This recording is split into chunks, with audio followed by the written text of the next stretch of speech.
Good morning ma'am. Ngasi se nahan imong lupina hawai ja lon gi do ngasi ai sagem pom jara age to se sagem pom mai ma'am loin bak se sida lai re sam na photana ai soiraga ma'am yengan jara age ko ma'am ina ngasai degi uchai ba ma'am sing do sina tenong man bi ni sigi se aduga sina napak bi man ba do aduga sina hangam ne aduga maroi kaino atai ma'am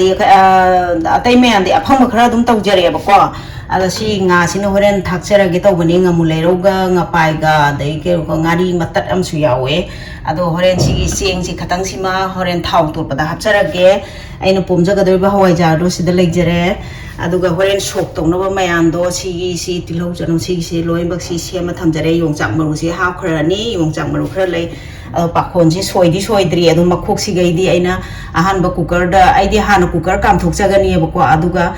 kona sok tok jage adu maina tauge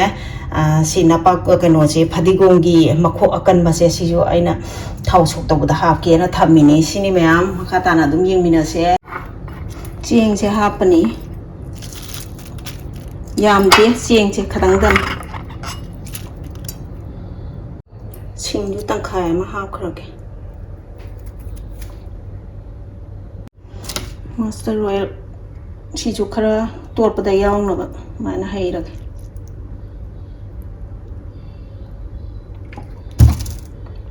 maya mai khut chau jin noi khai ra ge hata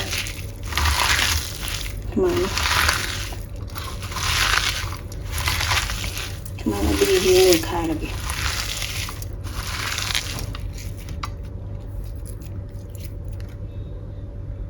maya sumaina tor pasi loi jere ba ko ado ai huji uyan da hapsalage mana ta ado moro kadi aina mep da sumain noi khai basti yaw dre ba ko isu nu pi ji su khara khoi gi maite gi chinja sing kha pi je ba tam da ya de na tra ne ko ada sumaina ma su khara dum pi je ge da na aina moro kadi di yaw dre ba ado yongchak ka si jo adum hapsal horage aduga sing khara ma hap khre ba ko aduga atai akogi phadya kano se pakhon se sigi se makhu kai se haphoge masa se no horen loira koda kano tong na ba makhok sige mai tor haphorage khara kan law ba do sige ko khara ro su lai na ba mai tor me ya si le Noi ising hapa ni aduga keno tawrage thangkat na tawrage ising yam de hapoi khatang hapcharage hoi wok traga su ising asaba lumma ga lai hawai jar se ahan bai waina khatang hapke horen last da ama khara hapna mayan sing je pathana ba sini mea ado nga sidi horen amok sigi ka maluer kanda amok nga gi item je mo hapsage ko mai thagalage masu gadi horen sok to doin hapsarage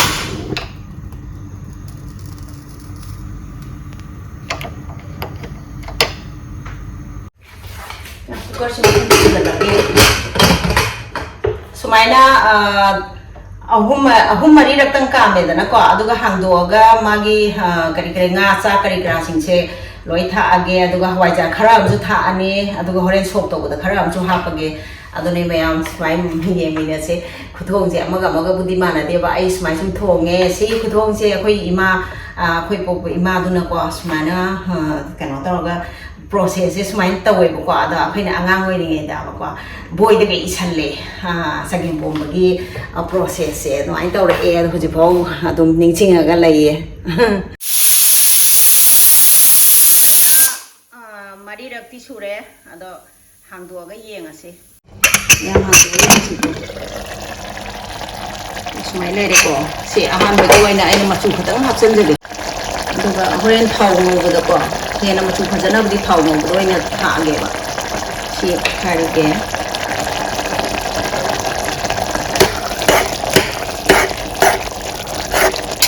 to ge aduga na su goi thak chen ba ya re na su thak chen lage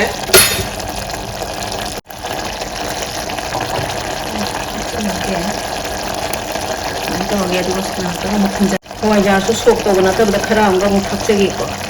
ꯍꯋꯥꯏꯖꯥꯔꯁꯦ ꯑꯩ ꯈꯨꯠꯅ ꯂꯣꯟꯖꯔꯕꯅꯤꯅꯀꯣ ꯊꯥꯛꯅꯤꯡꯕ ꯃꯑꯣꯡꯗ ꯊꯥꯛꯄ ꯌꯥꯔꯦ ꯑꯗꯨꯅꯤ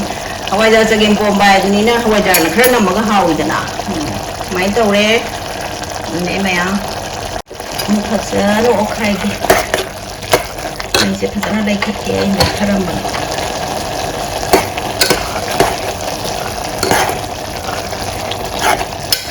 ꯄꯥꯈꯣꯟꯁꯦ ꯃꯔꯥꯡ ꯀꯥꯏꯌꯦꯕꯀꯣ ꯀꯨꯏꯅ ꯂꯩꯔꯛꯄꯒꯤꯗꯣ ꯈꯔꯒ ꯑꯃꯨꯛ ꯍꯥꯞꯆꯟꯒꯦ ꯌꯥꯝ ꯊꯨꯝꯁꯨ ꯊꯥꯛꯆꯜꯍꯧꯔꯒꯦ ꯑꯗꯨꯒꯤꯗ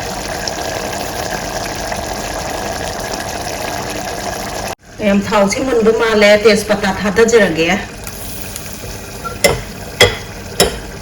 ꯑꯗꯨꯒ ꯖꯤꯔꯥ ꯈꯤꯇꯪ ꯑꯃ ꯊꯥꯗꯔꯒꯦ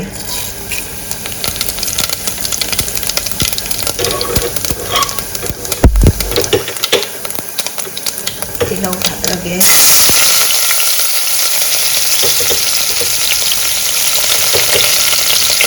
ꯆꯅꯝꯁꯨ ꯑꯗꯨꯝ ꯊꯥꯗꯔꯒꯦ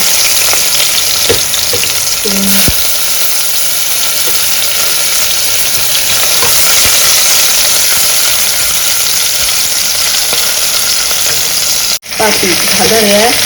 ꯐꯗꯤꯒꯣꯝ ꯃꯄꯣꯠ ꯑꯀꯪꯕ ꯑꯃ ꯊꯥꯗꯔꯦ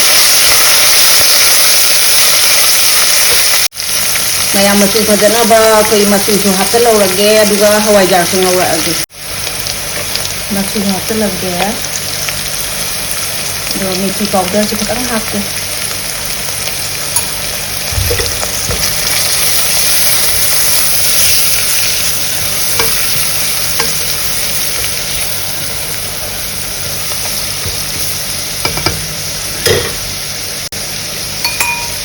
ꯍꯋꯥꯏꯖꯥꯔꯁꯤꯁꯨ ꯍꯥꯞꯆꯜꯂꯒꯦ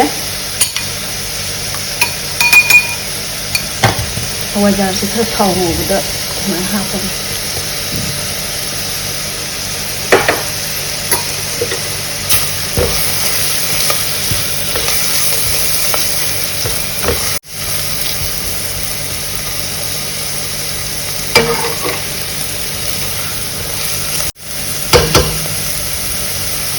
ꯃꯌꯥꯝ ꯁꯨꯃꯥꯏꯅ ꯇꯧꯔꯦ ꯑꯗꯨꯅ ꯍꯧꯖꯤꯛ ꯍꯩꯖꯤꯜꯂꯒꯦ ꯉꯁꯥꯏꯒꯤ ꯁꯣꯛ ꯇꯧꯈꯤꯕ ꯀꯩꯅꯣꯁꯦ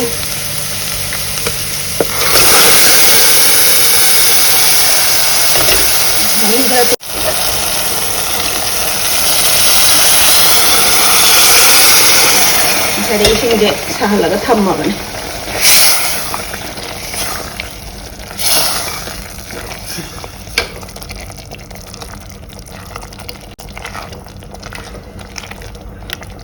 ꯁꯤꯅꯤ ꯍꯋꯥꯏꯖꯥꯔꯁꯦ ꯈꯔꯒ ꯂꯩꯔꯤ ꯁꯤ ꯂꯣꯏ ꯍꯥꯞꯆꯤꯜꯂꯒꯦ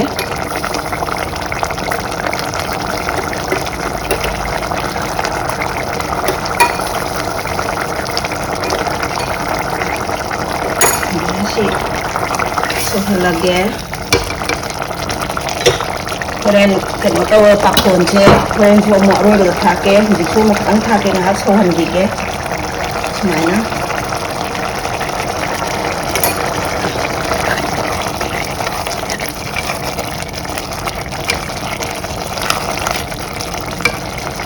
ꯃꯌꯥꯝ ꯃꯁꯨꯒꯤ ꯈꯥꯏꯗꯣꯛꯄ ꯂꯣꯏꯈ꯭ꯔꯦ ꯑꯗꯨꯅ ꯃꯣꯔꯣꯛ ꯑꯇꯦꯛꯄ ꯑꯍꯨꯝꯈꯛ ꯍꯥꯞꯆꯟꯖꯒꯦ ꯑꯗꯨꯒ ꯃꯣꯔꯣꯛ ꯑꯁꯨꯕ ꯈꯤꯇꯪ ꯑꯃꯒ ꯌꯥꯝꯅꯗꯤ ꯁꯥꯕꯗꯤ ꯅꯠꯇꯦ ꯑꯗꯣ ꯁꯨꯃꯥꯏꯅ ꯊꯥꯛꯆꯟꯒꯦ ꯈꯤꯇꯪ ꯇꯦꯁ ꯑꯣꯏꯅꯕ ꯁꯤꯅ ꯂꯣꯏꯁꯜꯂꯗꯕꯅꯤ ꯁꯧꯔꯒ ꯐꯗꯤꯒꯣꯝ ꯊꯥꯛꯆꯜꯂꯒ ꯂꯣꯏꯁꯜꯂꯅꯤ ꯃꯌꯥꯝ ꯌꯦꯡꯕꯤꯌꯣ ꯀꯃꯥꯏꯅ ꯇꯧꯒꯦꯗꯣ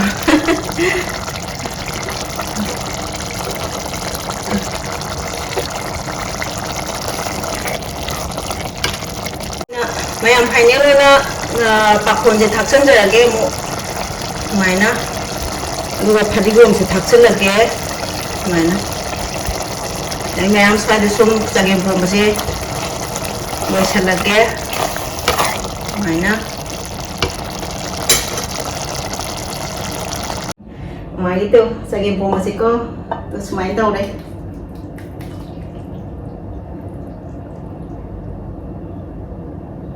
ꯃꯥꯏ ꯂꯣꯏꯁꯜꯂꯦ ꯁꯤꯅ ꯐꯥꯏꯅꯦꯜ ꯂꯨꯛꯁꯨ ꯑꯣꯏꯔꯕꯅꯦ ꯌꯦꯡꯉꯣ ꯃꯌꯥꯝ ꯍꯥꯎꯅꯤ ꯍꯥꯎꯔꯣꯏ ꯀꯃꯦꯟꯗ ꯍꯥꯏꯕꯤꯔꯝꯃꯣ ꯑꯗꯨꯒ ꯄ꯭ꯔꯣꯁꯦꯁꯁꯦ ꯑꯃꯒ ꯃꯥꯟꯅꯗꯦ ꯑꯗꯣ ꯃꯃꯥꯒꯤꯗꯤ ꯁꯨꯃꯥꯏꯅ ꯇꯧꯋꯦ ꯑꯗꯣ ꯃꯌꯥꯝ ꯍꯥꯎꯅꯤ ꯍꯥꯎꯔꯣꯏꯗ ꯍꯥꯏꯕꯤꯔꯝꯃꯨꯀꯣ mayam sagem pom se sai sum noi sale ado mama se am hai bidi na te ba ko ado ga su sum yum magi thomam thokpa sagem pom uti edo sum khara khara chum tau bagi thongjari ba do ni yam hai dana khang dana tau na te ado ga su mayam si su ko I wat le ba ko wat le ha badi ikai thabi kari kra se sida matam chana khoi phang de ha ba aduna mathang kari mayam phajaba lei taraga so hawai jarga mapasana borga de amu su pomjarake ado ngasi gidi hawai jar chagem pomado se sida dum loi salage mayam subscribe tau da su tau san biramo ado mayam comment amam di ibiramo si hai ga loi salage ko mayam baba